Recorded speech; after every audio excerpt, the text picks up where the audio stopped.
Okay.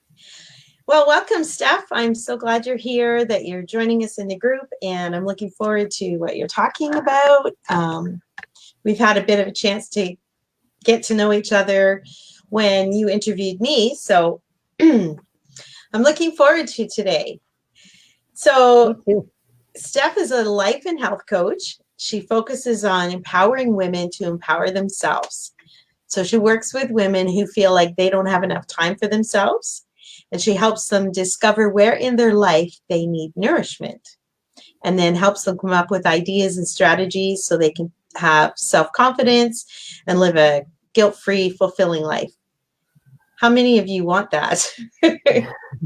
No, I do. So tell us, yeah. Okay, so do you have it all together yet? I think we're all figuring life out as we go, and the goal is to just be happy and feel as strong and empowered in ourselves as we can every day. And every day is a new learning day for me, at least. Yes. Sorry, I'm just checking my phone here. I got to go into the video so that I can see the comments and who's joining us. Oh, good. Okay. We have Linda, Jill, and Norma. Thanks for joining us, ladies. Okay, so tell us a little bit more about what you do and how you work with people, whatever you want to tell us. Okay, for sure. So essentially, I really help women figure out first why they're not prioritizing themselves, and what prioritizing themselves means to them. So, there are some people who self-care means going and getting a pedicure every week, and that's amazing for them. For other people, self-care might be sitting in a room by themselves where no children are bothering them and no spouses are bothering them, and they don't even have a book in front of them. Like just actual free brain time. And so to figure out what it is you need, other people's self-care is going to a pottery workshop, or figuring out how to help them grow in a way that makes them feel satisfied in life. And I think so often women in particular, and I'm not a man, so I can't speak for men, but I know women in particular have or feel we have the weight of the world on our shoulders and feel like we have to do it all, and we have to do it all well. And so we always are the ones that are in the background so that we can make sure everybody else is raised up as high as they can be. And what it honestly comes down to, Kim, is if we are not taking care of ourselves, something happens in the background for us that keeps us from being our healthiest or happiest self. For sure. Yeah. Sorry, my dog is snoring. No worries. We had this conversation before about dogs. My dog's going to walk around and have to go out in a minute, I'm sure. Of course. So no worries. Of course. Yeah. So there was a thought I had. Oh, the sitting and doing nothing. I find that's really hard to do now, because we've become such a fast-paced society where it's like go, go, go, go, go. And when you actually take time to sit and relax, you feel guilty, like I should be doing something else. So how do we get past that? I think so much of that is understanding that time. I know you work a lot with mindset, and it is a mindset. It is understanding that the time that you give yourself betters you. And so maybe that time is spent meditating, right? Like maybe you're actually meditating so you're not doing nothing, or maybe you're staring at a wall and just breathing so that you're not thinking about the next day's 5 things that have to get done, but aren't going to get done, right? So I think it's a mindset and understanding for women. I say women, but I do think a lot of men need it too. But I think it's a mindset to understand that you are more important to the people around you than you realize. And if you fall flat, you can't be there for them. And so if sitting there and doing nothing, So I remember doing it the first time for 30 seconds and thinking, like, I looked at my watch that had seconds on it, and I was like, oh my goodness, people do this for how, like, this is impossible.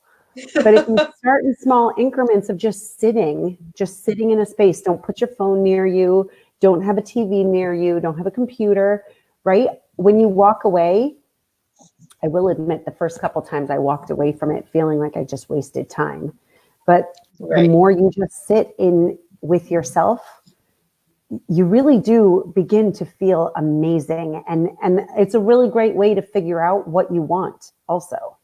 Like I mentioned, well, I may not have mentioned, some women just really aren't sure what they would do with time or how they would prioritize themselves. And that's a really great way to find that inside yourself. Mm-hmm.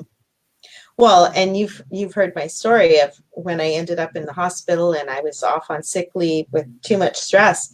And it's like, if you don't slow down and take some time for yourself, eventually your body's going to force you to do it. And that's the point that I was at. So for those of you who are younger than me, when I was that age, I was like, oh yeah, I'm fine.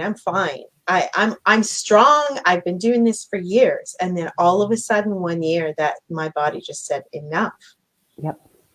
And yeah, so it's definitely really important.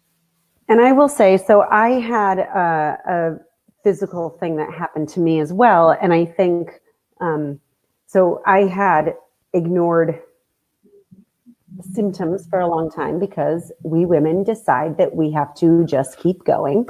And my intestines ruptured and I ended up in the hospital for a week with sepsis. Oh my Right. But you just keep going, right?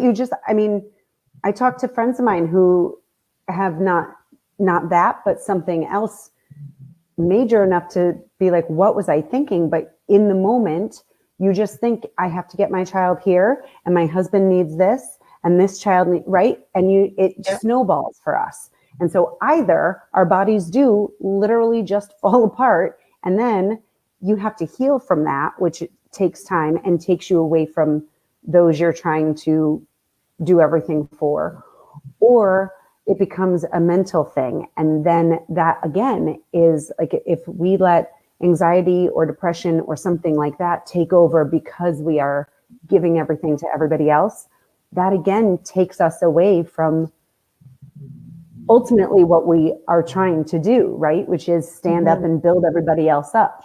So I have seen both the physical and the mental part take people down. And it's so silly because it doesn't have to be 3 hours in a day. It doesn't have to be a full hour in a day. It has to be what you want it to be. Right. Yeah. Yeah. And I that's a really good point, because I think when you hear the word self-care, right away you think bubble bath and rose petals and candles. And then you go, who has time for that? The dog's going to be whining at the door. The kids are going to be screaming. Or like you said in the beginning, going for the pedicure, where those are all good things, but it's not something you can do every day. So like, is self-care important to do on a daily basis? For me, yes. For me, I notice so one of my basic self-care things is I wake up before anybody else in my house and I journal and I meditate. And if I wake up early enough, I do some reading, I do some stretching. There are some other things, but my journaling and my meditation are not what some people would consider self-love or self-care. But for me, that is what I need. I need that time to write down everything I'm thankful for in this life and what my goals are. And then I need to just meditate. And, certain days I have different meditations, but,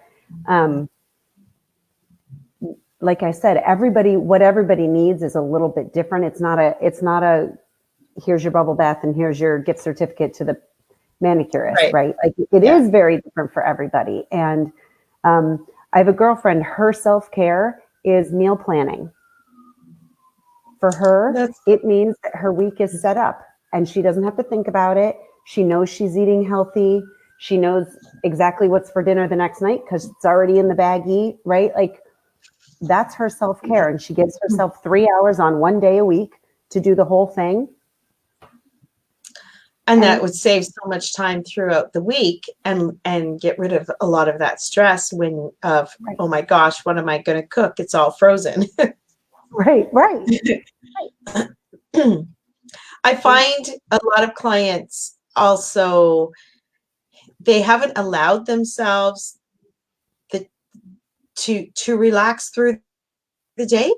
And so it's like they're go, go, go. And then they start having cravings and they start eating. Well, I was working with a client and she realized she was eating because when she ate, she would sit down and do nothing. So when she recognized that she didn't have to eat in order to have permission to relax, it was a complete light bulb moment for her. Yep. So what about one of my clients is a young mom, 3 kids under 5. So, and 2 of them are in and out of her bed all night long. So she's exhausted. Sure. So, Yes. to get up early in the morning to have time to herself, she's like, no, it's not going to happen. So Right. how does someone like that incorporate some self-care into a day?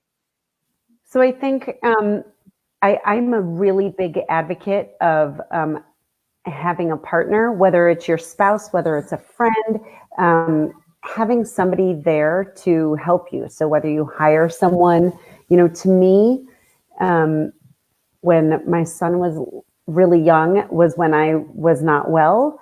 And for me, I relied a lot on friends, on play dates, on like, listen, I will trade with you. If I can have an hour here, I will take yours for an hour another day. And another thing we women are really good at is not accepting help. Yes. And I think it's so hard for us, but so important to accept help, because think about when you get to help somebody, how awesome you feel that you made a difference for them. When you don't allow somebody to help you, you don't allow them to have that awesome feeling.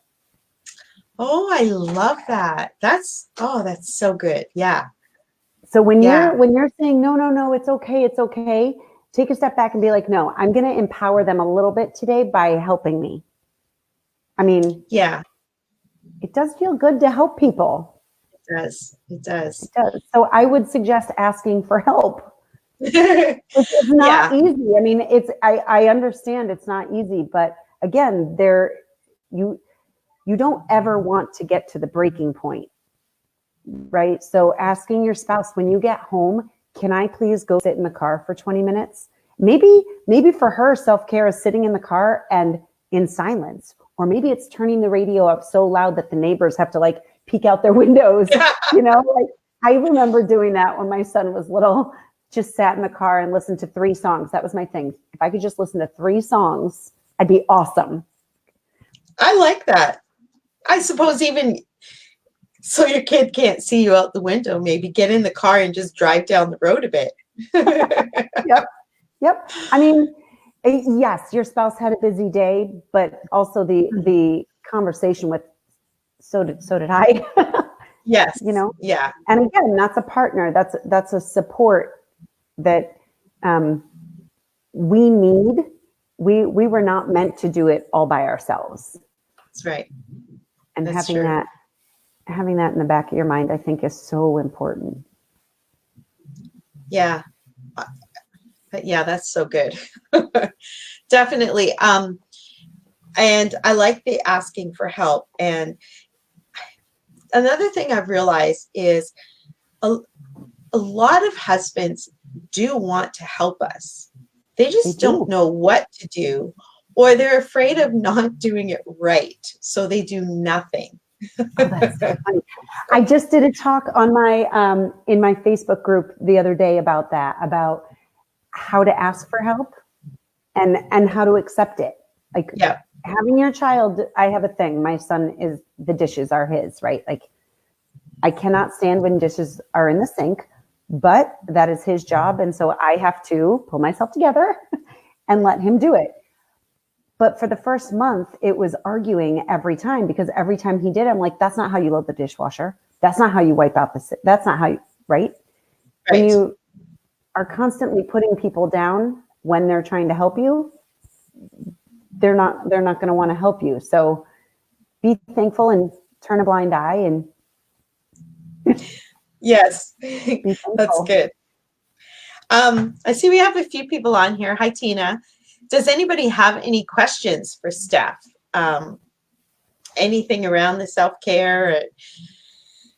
She's the expert, so feel free to ask. One thing I found that was helpful with my husband, he loves to help. And so what you said really resonated with me. Like when he can help me, he feels like, he's the alpha male. I rescued my wife, but he doesn't always, you're right. They don't always do it exactly the way you want. And you got to be so careful to just appreciate the help and not go, oh, you didn't do that right. He's tall and I'm short, and he has a habit of putting everything on the top shelf. Oh, that's hilarious. Mine too. That's so funny. And I would be like, why do you do that? And in my mind, I'm thinking, you're doing this just to annoy me. And he's like, there was no room down here, so I put someplace where there was room. So we had a big conversation about it, and I realized I had needed to back off because he's helping and doing it happily. So another tip I found was breaking jobs down into small pieces. So instead of saying, can you clean the bathroom? One woman said, when my husband cleans the bathroom, and he wipes down the sink and goes, oh, look what I did. So if you could break it down and go, clean the bathroom means clean the mirrors, clean the toilet, wash the floor, clean the tub, and break it all down into little pieces. Then they go, oh, okay, now I know what to do. Yep. It's so true. I mean, whether it's your spouse or your child, when my child turned 11, he made dinner once a week. He still does. He makes dinner once a week. Again, I needed help. I could not start a business, go to school, have a job, and do all the other things that are the home stuff. And my thing was, if I could have one day where I didn't do that, it would be awesome. Now, he was 11. There are things they can do when they're 11 in the kitchen, but you have to, like you said, break it down. Do this, then this, then this. And then all of a sudden, last night he made shrimp and grits. Oh, wow. How old is he now? Oh, awesome. But he's been making dinner once a week for 2 years, almost 3 years. So and his wife is going to love you. Well, I hope so, right? Yes. Well, so I had a friend who had 4 boys, and she did everything. She even made their beds, and like 2 of them were teenagers. And by that point, my kids are doing their own laundry. And she's like, no, my kids can't do laundry. That's my job. And I'm like, your future daughter-in-laws are not going to be happy with you. So it was always a joke between the 2 of us. But then my son left home, and he knew how to do laundry, and he knew how to clean and cook. And so she started implementing it with the younger ones. And it took some pressure off of her too. I mean, you are only setting them up for success when you give them chores, and it helps you. You know what I mean? Yeah. And is the bathroom going to be as clean as you want it? No, but will it get there? For sure. Yeah. For sure.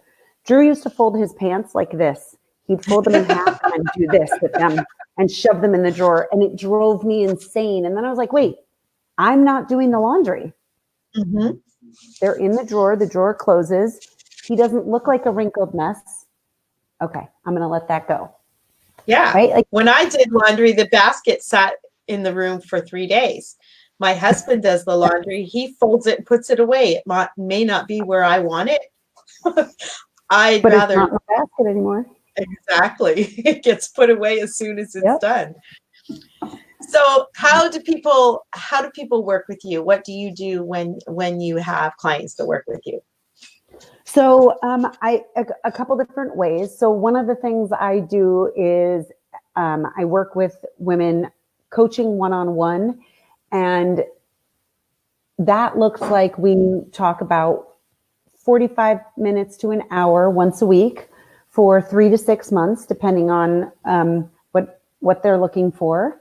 And really, we go through just steps and stages to get women in that mindset to know that they are worthy of time for themselves, and then what they're going to do with that time for themselves, and feeling good about it and growing on it, right? So if you're only doing it once a week, but you're still feeling like nothing is right and you're failing at everything, then we need to figure out a way to implement a little bit more, right? It's the whole idea is to empower you to feel amazing.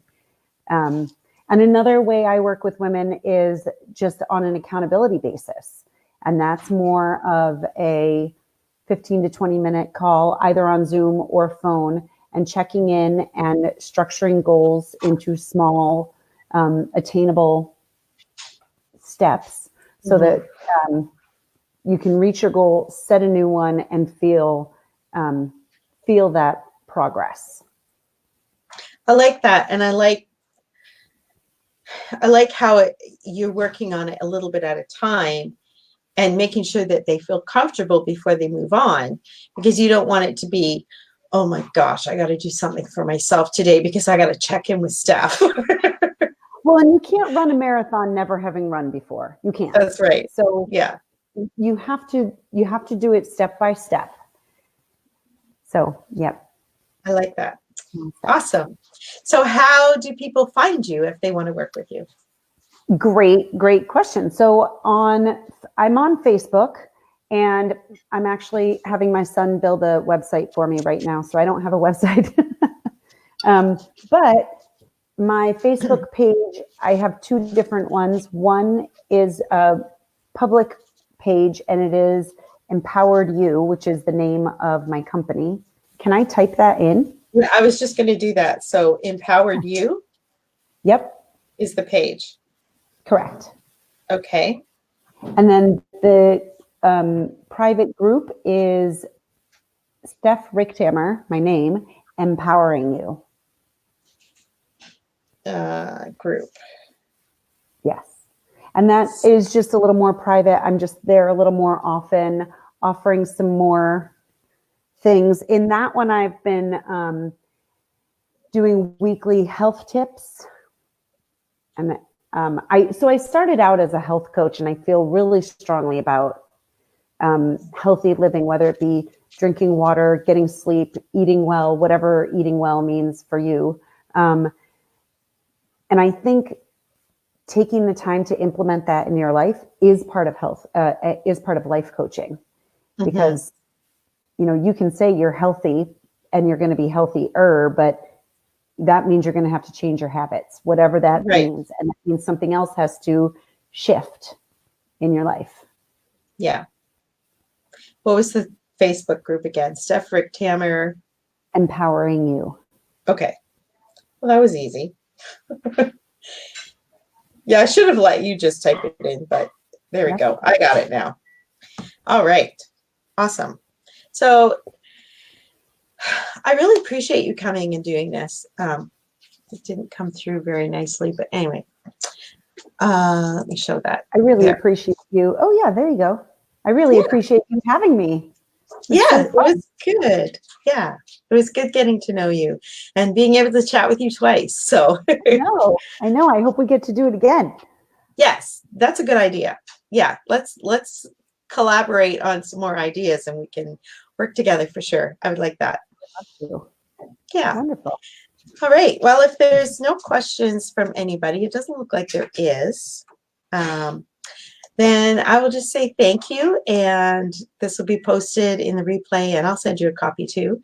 And thank you so much for coming and joining us and sharing your wisdom and what you do. I think it's really, really important. And more of us need to learn to take care of ourselves. So We do. thank We you. do. Well, thank you again. Thank you so much. You're welcome. Okay. Talk to you later. Take care.